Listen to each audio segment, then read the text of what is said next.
Seja muito bem-vindo para mais um estudo do livro de Tito. É o nosso sexto encontro hoje.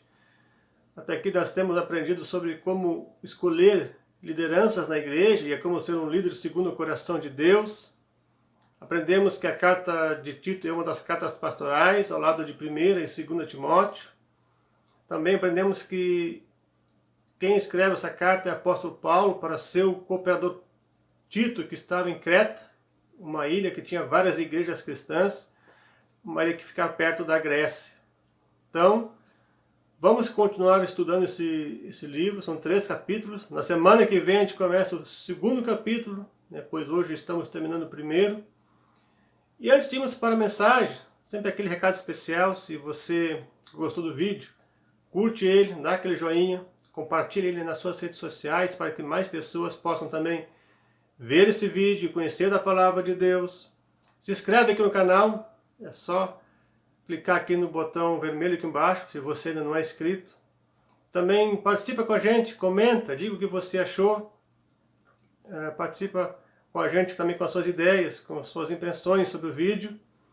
E também, se você não ativou o sininho de notificação do YouTube aqui, ativa, para que toda vez que eu colocar um vídeo novo aqui, o YouTube te avise e você fique sabendo em primeira mão que tem vídeo novo para você ver. Então vamos à leitura do texto de hoje, do livro de Tito, capítulo 1, versículo 13 a 16, que diz o seguinte: Tal testemunho é exato, portanto, repreende-os severamente para que sejam sadios na fé, e não se ocupe com fábulas judaicas, nem com mandamentos de homens desviados da verdade. Todas as coisas são puras para os puros, todavia, para os impuros e descrentes nada é puro. Porque tanto a mente como a consciência deles estão corrompidas. No tocante a Deus, professam conhecê-lo, entretanto o negam por suas obras. É por isso que são abomináveis, desobedientes e reprovados para toda boa obra. Depois de Paulo fazer uma breve apresentação na carta, ele orienta a Tito como escolher as lideranças nas recém-formadas igrejas na ilha de Creta. Paulo vai ditar como deveriam ser as características desses líderes. Ele vai dizer que essas pessoas deveriam ser irrepreensíveis, ter um só cônjuge, ter filhos crentes, ser despenseiros de Deus, não arrogantes, não irascíveis, não dado ao vinho, nem violento, nem cobiçoso de torpe ganância. Eles deveriam ser hospitaleiros, amigos do bem, sóbrios, justos, piedosos e que tenham domínio de si, apegado à palavra fiel, que é segundo a fiel palavra ensinada nas Escrituras. Logo após, o apóstolo orienta Tito a calar aqueles que propagam falsos ensinos nas igrejas, pois eles estavam pervertendo casas inteiras ou igrejas inteiras, ensinando o que não devem por torpe ganância. Paulo vai chamá-los de mentirosos, feras terríveis e ventres preguiçosos. Foi o que a gente estudou no último encontro, sobre aqueles que estavam deturpando o ensino na igreja. E o texto de hoje começa falando justamente sobre essas pessoas que estavam deturpando o ensino na igreja e também propagando falsos ensinamentos. O texto começa dizendo: tal testemunho é exato, diz o apóstolo Paulo. Depois de reafirmar sua advertência, Paulo mais uma vez insiste que aqueles que desvirtuam a palavra de Deus devem ser repreendidos severamente. Paulo orienta para que sejam firmes com aqueles que deturpam o evangelho. Não se trata de uma crítica geral à sociedade. Pelo contrário, o foco é a condição interna dentro da igreja. Quando predominam condições tão deturpadas, é preciso repreender severamente, para que a igreja de Cristo não caia e o ensino correto das Escrituras prevaleça. Esse desvio das Escrituras acontece justamente porque o pecado está impregnado na humanidade, pois, como está escrito, não há justo, nenhum justo sequer. Romanos 3:10. E muitas vezes, como resultado desse pecado, preferimos fazer a nossa vontade do que a vontade de Deus, do que ensinar aquilo que Jesus nos ensinou enquanto ele esteve aqui nesse mundo. É por causa desse desvio que a disciplina de Deus vem sobre nós, pois também está escrito: Deus ama a quem disciplina, Hebreus 12:6. E essa disciplina pode vir pelos próprios servos de Deus que são fiéis à sua palavra e que são fiéis a Cristo. Esse é o caso de Creta. Tito era homem fiel a seu Senhor e foi usado para corrigir aquelas pessoas que estavam desviando as pessoas da verdade de Deus. Para essa tarefa, é preciso ter determinação total. As exortações constantemente repetidas do apóstolo para Timóteo e Tito não são supérfluas. Se os dois exercerem com determinação o seu serviço, terão de enfrentar desprezo e até mesmo perseguição. Mas todo esse esforço vai valer a pena, pois terão cumprido a tarefa de manter fiel a pregação do Evangelho e feito com que aqueles que estavam se desviando se tornem sadios da fé e não se desviem nem para a esquerda e nem para a direita. Mas é bom lembrar que Tito não está sozinho, pois o Espírito Santo o acompanha e ensina todas as coisas que devem ser ditas, conforme Jesus nos anima e também lhe diz lá em João 14:26. O objetivo da repreensão por parte de Tito é clara, para que se tornem sadios na fé. Essa lúcida colocação sobre os que se desviam da fé verbaliza o diagnóstico. Essas pessoas estão enfermas na fé. Por isso, superstição e dissolução moral se alastram como um tumor. Se Tito não perseverar na palavra confiável da sã doutrina, ele mesmo também poderá ser contagiado.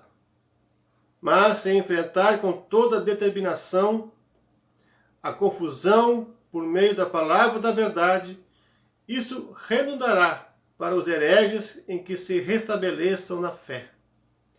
O alvo não é expulsá-los ou estigmatizá-los, mas curá-los. O versículo 14 nos diz o seguinte: E não se ocupe com fábulas judaicas, nem com mandamentos de homens desviados da verdade. Aqui é a única vez no Novo Testamento que aparece o termo judaico.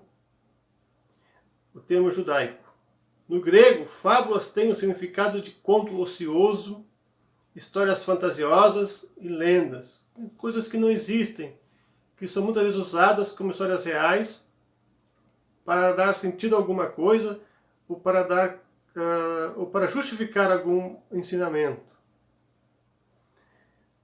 É algo que não existe. Esse era apenas um dos problemas que a igreja de Creta enfrentava.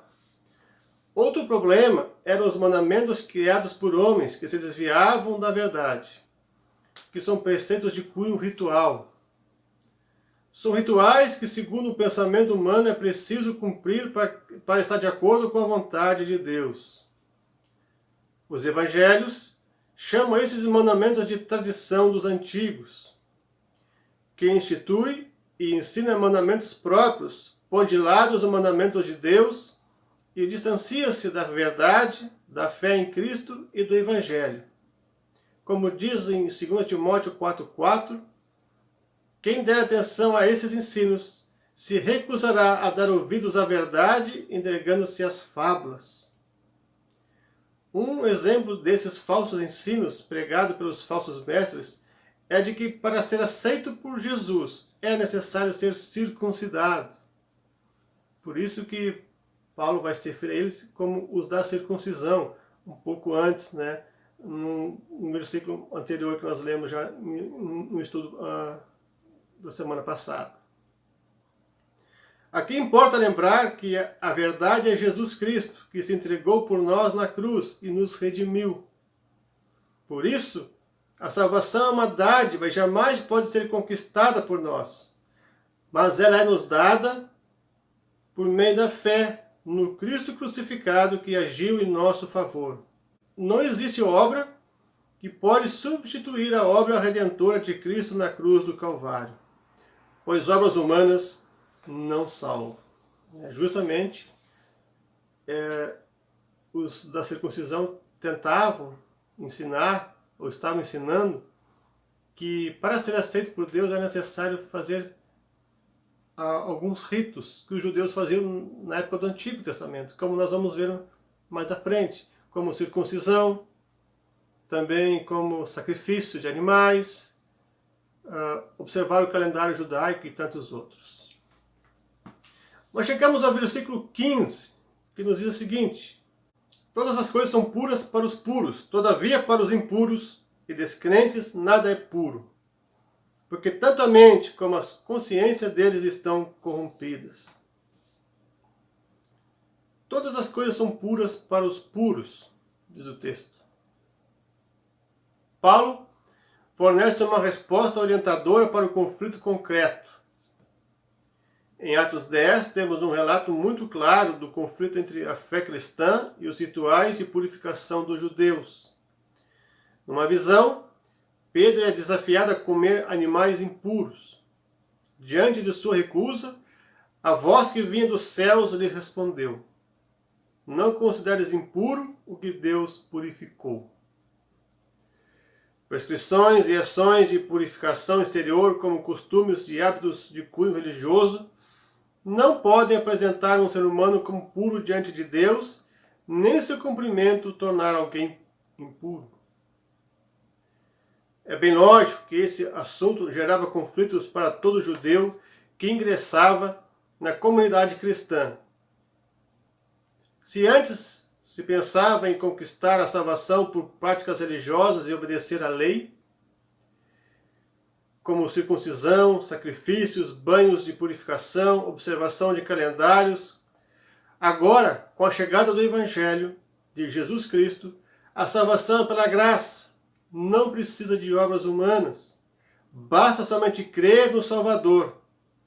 A obra que salva agora é a obra de Cristo na cruz e não as nossas. O justo viverá pela fé, diz Romanos 1,17. E não o justo viverá pelas obras, como muitos pensavam naquela época e muitos ainda pensam até hoje. Na realidade do Evangelho, a decisão sobre puro ou impuro é tomada única e exclusivamente com base no coração humano, que somente Deus pode purificar. Para sermos puros diante de Deus, só há um caminho, a fé em Jesus Cristo. João Calvino disse certa vez: diante de Deus não existe outra pureza a não ser a da fé. Os descrentes são todos impuros. Tudo é puro apenas para aqueles que se deixam purificar pelo Evangelho de Jesus. Quem dá honra a Deus desfrutará de todas as coisas agindo de acordo com a fé e permanecendo no caminho da salvação e do amor. Todavia, para os impuros e descrentes nada é puro, porque tanto a mente como a consciência deles estão corrompidas. Os impuros e descrentes estão marcados na consciência, pois, como disse o próprio apóstolo Paulo, o homem natural, que é o homem que não conhece a Deus, não aceita as coisas do Espírito de Deus, porque eles são loucura. E não pode entendê-las, porque elas se discernem espiritualmente, conforme está escrito em 1 Coríntios 2, versículo 14. Essas pessoas têm sua mente subvertida e com sua razão confusa confundem os outros. São descrentes porque não confiam mais no Senhor ressuscitado e vivo, que é o fim da lei. e o único que purifica a consciência de obras mortas. Quando estiver manchada a consciência que avalia as próprias ideias, palavras e ações, também a razão será corrompida por não ter mais medida para diferenciar entre verdade e mentira, entre mal e bem. Pois tudo que não provém da fé é pecado, conforme diz o próprio apóstolo Paulo em Romanos 14, 23. A rejeição à obra de Deus realizada por meio de Jesus Cristo perverte tudo. Essa negação faz com que tudo seja contaminado pelo egoísmo humano. As pessoas sempre vão pensar mais em si do que em agradar a Deus e amar o próximo. Um exemplo prático disso é quando um médico se nega a fazer asepsia. Ele poderá examinar pacientes e até fazer cirurgias, mas tudo que ele tocar acabará contaminado. Não propagará vida, mas disseminará a morte. Assim é aquele que nega a Deus, pois o salário do pecado é a morte. Mas aquele que crê em Deus terá a vida eterna. Terminando, indo para o final do estudo, o versículo 16 diz o seguinte: no tocante a Deus, professam conhecê-lo, entretanto negam por suas obras. É por isso que são abomináveis, desobedientes e reprovados para toda boa obra. Em Mateus 7,20, Jesus disse sobre os seus discípulos: pelos seus frutos os conhecereis. A confusão com falsas doutrinas e seus representantes sempre leva a uma grave aflição e tribulação. Porque cada pessoa tenta justificar moralmente sua convicção e seu agir, dando-lhe aparência de honradez. Conhecer a Deus, até o diabo conhece. Além disso, ele crê e treme, conforme nós lemos em Tiago 2,19. Porém, os seus frutos são totalmente opostos à vontade e os desígnios de Deus. Exemplo disso é a tentação de Jesus. Enquanto o diabo demonstrou ser um egoísta, tentando Jesus a usar seus poderes em benefício próprio, Jesus respondeu que só é fiel a Deus e que seus poderes são para o benefício da humanidade. Quem está poluído e desqualificado não fará qualquer boa obra, ainda que diga que conheça a Deus. As nossas ações são determinadas por aquilo que está no nosso coração. É por isso que Jesus disse: mas o que sai da boca vem do coração, e é isso que contamina o homem. Mateus 15, 18. Jesus também vai dizer que é do coração do ser humano que provém toda maldade. Por isso o coração do ser humano precisa ser purificado pelo Evangelho e pelo Espírito Santo. Também a Bíblia vai nos alertar que o coração humano é enganoso. Quem o poderá conhecer? E é extremamente corrupto. Assim é o homem natural. Porém, o homem que conhece a Deus, ele é fiel e o segue completamente, seguindo os seus ensinamentos. Como uma fonte poluída contamina o rio, assim a poluição da mente e da consciência contamina nossas ações. Por tais ações é que aqueles que pervertem a sã doutrina são abomináveis a Deus e reprovados para toda boa obra.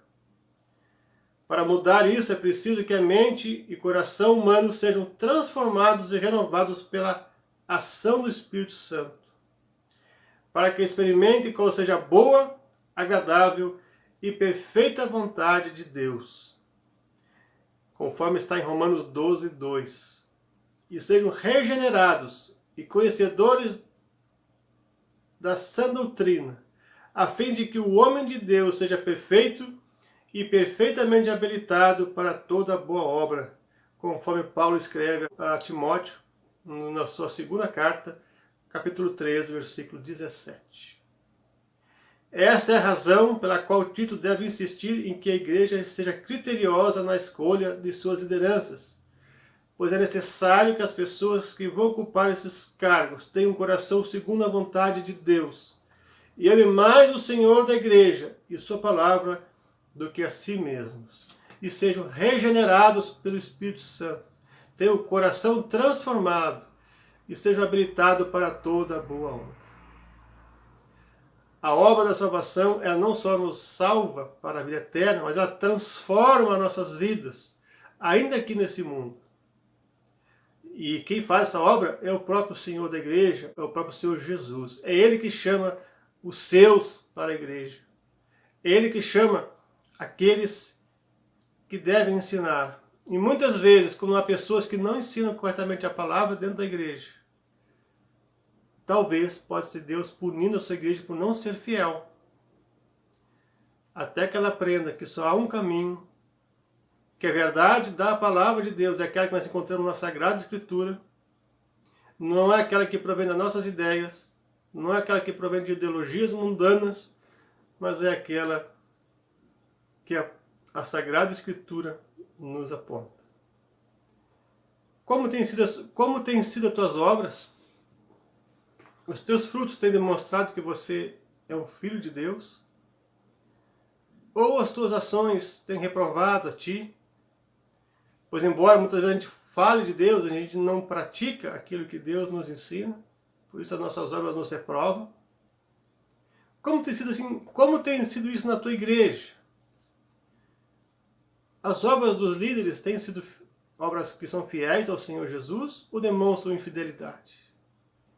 Para saber como tem sido a obra deles, é necessário conhecer as Escrituras. Por isso, nos aprofundemos nela. Procuramos que a gente procure sempre a ação do Espírito Santo. Que possamos ser cheios do Espírito Santo, que nem os discípulos foram, para propagar o Evangelho. E as suas obras foram reconhecidas de que eles eram realmente filhos de Deus e que eram discípulos de Jesus. Tanto no que eles falavam, como no que eles praticavam. Por isso, João também vai dizer que os discípulos de Jesus seriam conhecidos por amar uns aos outros. E amar aqui não é só amar da boca para fora, mas também é demonstrar com ações. E assim o reino de Deus vai crescendo. Que Deus nos abençoe. Na semana que vem a gente começa então o segundo capítulo da carta de Tito. E que Deus também continue nos ajudando a sermos uma igreja forte, a procurarmos a praticar a verdade e a sermos líderes fiéis do Evangelho e a não sermos líderes reprovados por nossas ações. Fique na paz de Cristo.